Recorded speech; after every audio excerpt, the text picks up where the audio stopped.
This is Q13 News at 5. As we continue our series on the foster care system in our state, our focus turns to education and, more importantly, graduation. According to recent statistics from the state, just over 41% of kids in foster care graduate, but a nonprofit here in Seattle hopes to increase that rate to give foster kids a better life.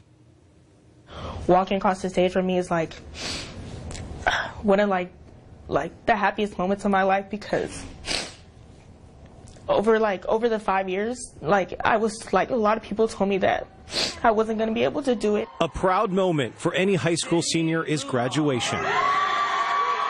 But for her, there was a time she thought she would never walk across the stage to receive her diploma. Jordon Barrett, Treehouse.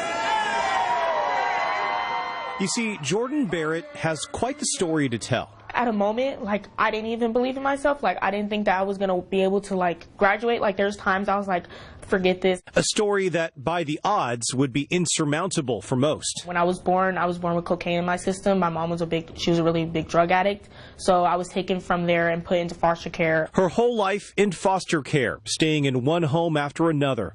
Little to no sense of security or consistency. I was really angry and depressed a lot back when I was younger, and I didn't really know how to cope with it. So I would take a lot of my anger out on the foster parents. That anger led to running away a lot, she says. But when she got older, also coming to a realization. Not having something, not having money, or not having clothes or shoes, it was hard for me, and I just told myself I can't do this no more. I'm gonna have to go out and work for myself. At 16, staying at a state-run shelter and not sure where her life was going, a fate encounter with a night staff member who got to know Jordon. Over the weeks, he had told me that him and his wife were thinking about becoming foster parents because he wanted to help children. After months and months of legal red tape, Jordon finally got to live with that family, a family that loves her and that she loves back.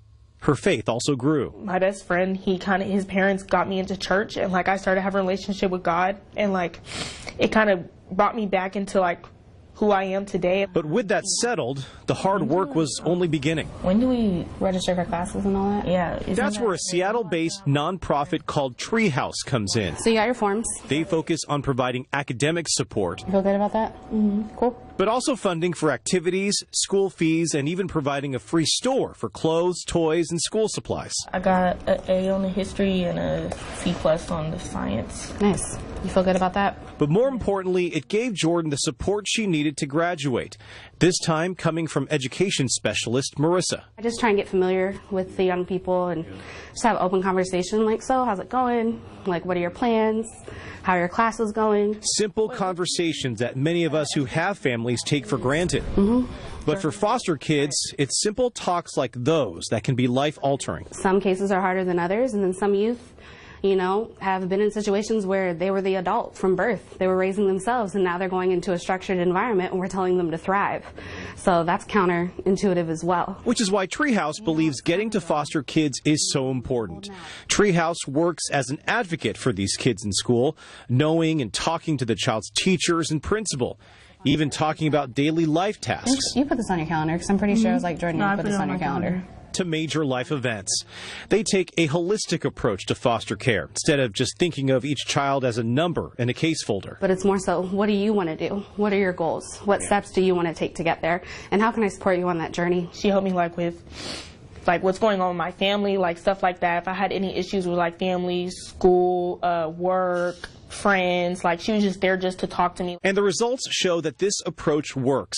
While foster kids in Washington graduate under 50% in 5 years, if they are supported by Treehouse, that number increases to 89%. I think in order for it really to be as successful as possible, we all need to be talking, and we all need to be on the same page for the betterment of the youth. For Jordon, though, she wants other foster kids to not be discouraged over their situation. She says the key is to have faith and push through the pain to make a new life. I'm doing all this hard work right now, but I know when I get older, I'm gonna have a blessed life, and I'm gonna do well, and I'm gonna be successful. And I believe it as well. So you may be asking how you can help Treehouse with their mission. You can donate monetarily, but you can also volunteer your time, even host a collection drive or event. But for more information on what Treehouse is, go to treehouseforkids.org. As for Jordon, she is working for DoorDash, completely supporting herself, and she begins classes at the University of Washington in Tacoma in the fall.